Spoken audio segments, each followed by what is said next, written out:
We need a growing population. We need a growing population of prime working age people. We don't have the birth rate to support it.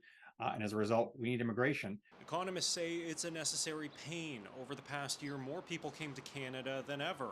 A recent report from TD Bank Group says while the immigration is necessary, it needs to be matched by growth in the housing sector, else Canada's housing affordability crisis will only get worse.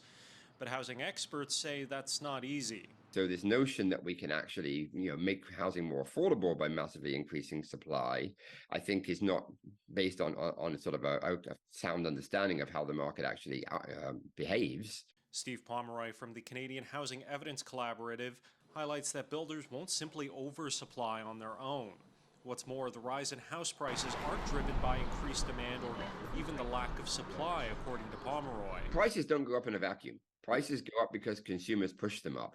And that's exactly what happened.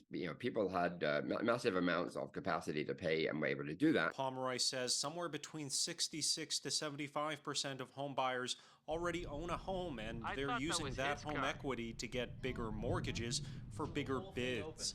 Pomeroy says even ultra-wealthy overseas buyers buying numbers too small to make a dent. And it's not so much the foreign buyers, even though they have a small influence. It's really all of us. We're the ones that have created this problem for ourselves. What's driving housing prices is not immigration. What's driving housing prices is the fact that we haven't been building affordable housing for 30 years in Canada. There's nothing to do with immigration and everything to do with really lagging housing policies that haven't kept pace with population growth in general. David McDonald from the Canadian Centre for Policy Alternatives argues even without new migration, Canada's housing stock just hasn't kept pace.